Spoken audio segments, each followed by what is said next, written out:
petite présentation un petit peu au niveau de l'octroi de mer. On va définir l'octroi de mer, voir aussi le cadre juridique. Ensuite, on va voir quelque chose de très important, la notion d'activité de production. Qu'est-ce que l'on entend par une activité de production? Ensuite, on va parler de l'octroi de mer interne, l'impact de cet octroi de mer sur la production locale, et puis voir aussi un petit peu les obligations des entreprises. Alors, quand on parle d'octroi de mer, de quoi parle-t-on? Donc, on va voir le cadre juridique, le champ d'application et la composition de la taxe. Comme l'a précisé un peu Monsieur Lordino, donc le cadre juridique de l'octroi de mer. Donc, nous sommes sur un régime dérogatoire autorisé par l'Union européenne, encadré par la réglementation nationale et mis en œuvre au niveau local par des délibérations de la collectivité territoriale de Martinique. L'octroi de mer est une taxe qui s'applique aux importations de biens en Guadeloupe, Guyane, Martinique, à La Réunion, ainsi qu'à Mayotte. À ce moment-là, on parle de l'octroi de mer, qui peut être appelé OME ou OM. Ensuite, nous avons la partie liée à la production locale, ce qu'on appelle donc l'octroi de mer interne. Et donc, l'octroi de mer concerne les biens meubles corporels. Quelque chose de très important à noter au niveau de l'octroi de mer. Il y a donc l'octroi de mer et l'octroi de mer régional. L'octroi de mer est reversé aux mairies, l'octroi de mer régional est reversé à la CTM. Cette taxe représente une part très importante, comme vous le constatez, du budget de ces collectivités. On est environ autour de 40 à 50%. Nous allons nous pencher plus particulièrement maintenant sur la notion d'activité de production. De quoi parle-t-on quand on parle d'activité de production? Et on va voir un petit peu l'impact sur les entreprises locales. Au niveau des activités de production, nous parlons de tout ce qui est fabrication, transformation, rénovation de biens meubles corporels, ainsi que les activités agricoles extractives. Les activités exclues concernent le conditionnement, la manutention, la production de biens immeubles, donc rattaché au BTP bien sûr, les prestations de services, dont la restauration sur place, ainsi que les activités de négoce. Comment qualifier une activité de production? Comme on a vu au niveau des activités de production, il y a 5 familles, on va dire. La première famille concerne la fabrication. De quoi s'agit-il? On a à la base différents produits, différentes marchandises, matières premières, nous dirons, qui vont donner, in fine, un nouveau produit. On va prendre un exemple, du rhum, des fruits, du sucre, qui vont donner, in fine, une liqueur aux fruits. D'accord? Ce qu'il faut noter, c'est que nous avions d'abord différents produits. À la fin, nous avons un produit nouveau. Donc là, on parle d'activité de production rattachée à la fabrication. Toujours au niveau des activités de production, nous avons ce qu'on appelle la transformation. De quoi s'agit-il? Il s'agit d'un produit, d'une marchandise, d'une matière première, qui ne sera pas rajouté à d'autres produits, mais qui va rester le même produit sur lequel on va réaliser une transformation. On va prendre des exemples. On parle des pommes de terre fraîches que l'on va faire cuire. Alors, pour tout ce qui s'agit de la transformation, il va falloir bien comprendre qu'aujourd'hui, juste en préambule, pour que vous puissiez bien voir les problématiques que nous rencontrons, ainsi que les entreprises martiniquaises, c'est qu'aujourd'hui, il y a une difficulté très grande pour les entreprises à comprendre, à savoir qu'elles sont éligibles à l'octroi de mer interne. Si je peux faire juste une aparté, les entreprises aujourd'hui ont cette problématique de se dire que dans leur logique, l'octroi de mer concerne les importations, puisque pour elles, étant en Martinique, étant touchées par les difficultés rencontrées sur le tissu économique local, difficultés à trouver de bons salariés, difficultés liées aussi au coût des matières, quand on est amené à leur expliquer que, néanmoins, de par leur activité, on va prendre l'exemple d'un boulanger, de par son activité, si aujourd'hui elle dépasse 300 000 € de chiffre d'affaires lié à cette activité de production, elle est éligible. Donc le boulanger me dit, mais je ne comprends pas.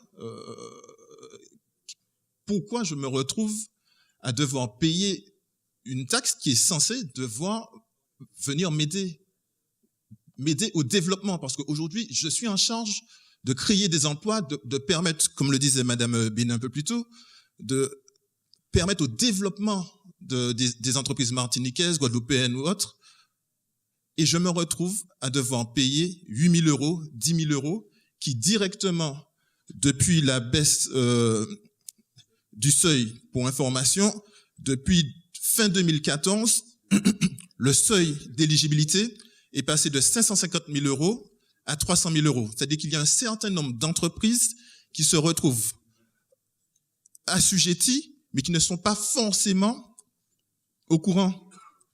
Et surtout, dans un contexte économique qui est déjà très difficile, elles ont des difficultés souvent à payer les cotisations sociales, à payer la TVA. Elles ont le sentiment qu'il y a une nouvelle TVA bis sur laquelle elles n'ont pas forcément de retour et qui viennent appauvrir leur situation. On va prendre un exemple simple. J'ai des clients qui se retrouvent avant la mise en place de ce rabaissement de seuil avec avoir un résultat autour de 3-4 000 euros. L'impact lié à la mise en place de l'octroi de mer, du rabaissement des seuils au niveau de l'octroi de mer interne, pour une entreprise qui a un chiffre d'affaires, on va dire, de 320 000 euros, l'impact est de 8 000 euros. D'accord? Donc, 2 solutions pour cette entreprise. Première solution, j'augmente mes prix, mais ce qui veut dire que par rapport à la concurrence, je me retrouve dans une difficulté. Deuxième solution, je reste sur le même niveau de prix. Impact, je passe d'un bénéfice à une perte. Ce n'est pas fini. En sus, je dois enlever 8 000 euros de ma trésorerie. Voilà. Donc, voilà. Non, mais c'est important que ce soit dit pour que, effectivement, les impacts soient bien pris en compte par les uns et les autres. Quand on demande aux entreprises d'aider, il faut aussi les accompagner. Et là, on parle de petites entreprises martiniquaises, guadeloupéennes ou autres. Donc, il faut bien être conscient des différents impacts. Donc, je vous donnais juste un exemple, puisque aujourd'hui, il y a beaucoup d'entreprises qui ne sont pas conscientes qu'elles sont éligibles, premier point. Et deuxième point, quand elles découvrent, nous avons affaire à des chefs d'entreprise qui sont un peu désabusés, qui sont même beaucoup désabusés et qui se demandent quoi faire. Est-ce que finalement, je diminue la voilure? Donc j'avais un salarié qui était là à temps partiel et finalement je lui dis bon ben, on ne pourra pas, donc on te sort de l'effectif. Quelles solutions sont proposées? Voilà. Donc c'était juste un petit préambule, histoire que l'on puisse bien voir le contexte. Alors, au niveau un petit peu des activités de transformation, donc comme je vous disais, on reste sur le même produit, ce que vous voyez là. Les chiffres que vous voyez là, il s'agit des chiffres issus de la nomenclature douanière. De quoi s'agit-il?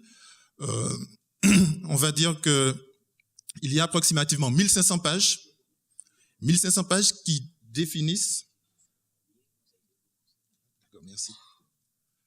Donc, ce que vous voyez là, les chiffres que vous voyez là, ce sont les chiffres liés à ce qu'on appelle la nomenclature douanière. Vous donner une idée un petit peu de la situation dans laquelle se retrouvent les chefs d'entreprise. Il s'agit d'un document de 1500 pages dans lequel les chefs d'entreprise, qui sont des néophytes, je le rappelle, doivent aller retrouver leurs produits, savoir où se rattachent leurs produits, le produit initial et le produit transformé. On va prendre l'exemple, le deuxième exemple. Une entreprise qui achète de la pâte crue, de la pâte de pain crue, et qui la cuit, il faut que le chef d'entreprise aille comprendre au niveau de la nomenclature douanière pour pouvoir effectivement adapter et voir s'il est assujetti ou non à l'octroi de mer. Donc, le deuxième exemple, quand on parle de pâte de pain crue, on passe à du pain cuit, on est assujetti. Pourquoi? Parce que les 4 premiers chiffres de la nomenclature douanière sont différents. Dans le deuxième cas, on parle de pain pré-cuit et on arrive à du pain, on est sur les mêmes chiffres. Donc, on n'est pas éligible. C'est un petit peu le mécanisme qui a été mis en place sur la transformation. D'accord? Donc, on y arrive maintenant, ce que j'annonce en préambule. Donc, les assujettis et comment on détermine les codes douaniers. Au niveau des assujettis, il s'agit des entreprises qui ont un chiffre d'affaires, les nouveaux assujettis, puisqu'on voit là l'évolution un petit peu de la loi, depuis fin 2014. Donc, les nouveaux assujettis sont ceux qui ont un chiffre d'affaires compris entre 300 000 et 550 000 euros. Comment on détermine cela? Il s'agit du chiffre d'affaires de l'année précédente, l'élément déterminant.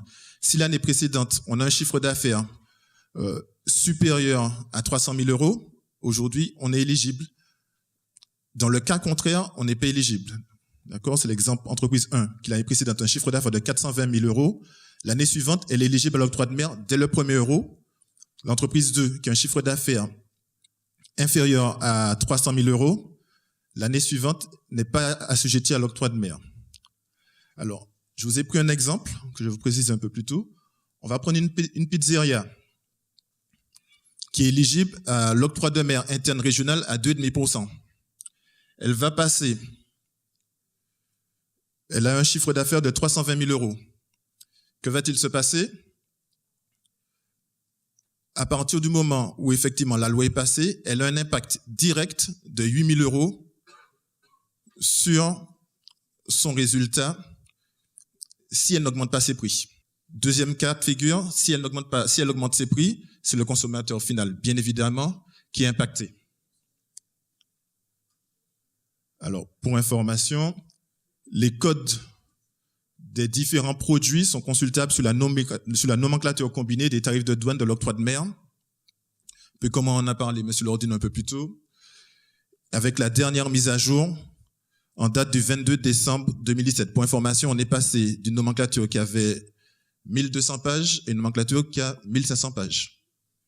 Voilà, juste pour avoir une ordre d'idée. Et on demande, dans le cadre de la simplification, je vous remercie, on demande en plus aux chefs d'entreprise d'aller comprendre et surtout de bien choisir le code qui les concerne. Pour continuer et finir, en espérant ne pas être trop long, les obligations fiscales et le rôle de l'expert comptable. Les obligations fiscales. Donc, il s'agit de s'identifier pour les entreprises, donc de s'identifier auprès des douanes avant le 31 janvier de l'année suivant celle du franchissement de seuil. C'est ce qu'on a vu un peu plus tôt, en fonction du chiffre d'affaires éligible l'année précédente. Deuxième obligation, déclarer au plus tard le 24 du mois suivant la fin du trimestre,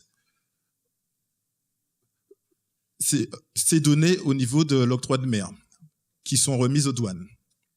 Et ensuite, remplir des obligations comptables telles qu'une tenue d'une comptabilité qui distingue les opérations soumises et mentionner la taxe sur les factures. Alors, juste une petite aparté concernant la mention de la taxe sur les factures.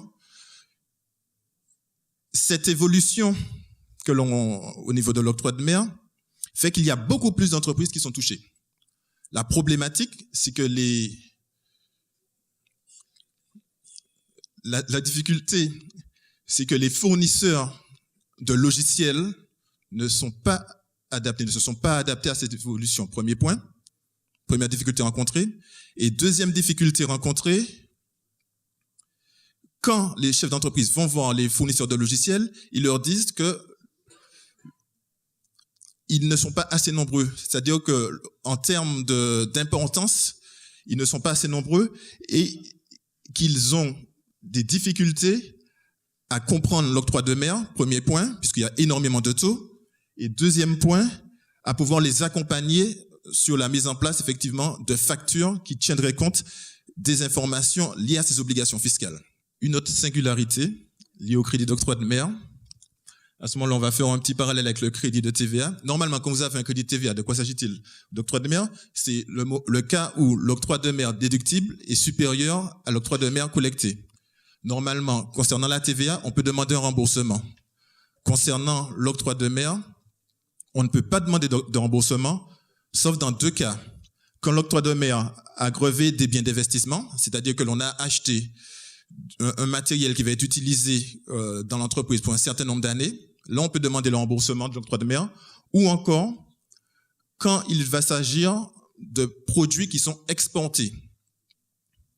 Dans les autres cas, on a des entreprises martiniquaises qui se retrouvent avec un crédit d'octroi de mer important, mais qui sont incapables de récupérer cette somme, parce que ce n'est pas prévu dans la loi. Bien sûr, le rôle de l'expert comptable, rester à l'écoute des clients pour pouvoir les accompagner. Donc, en résumé, si je peux finaliser sur ce point, l'octroi de mer, oui. Après, faisons attention à l'impact de cette taxe et surtout au message envoyé par l'évolution de cette taxe sur les petites entreprises locales de 1, sur le consommateur de 2. Merci à tous.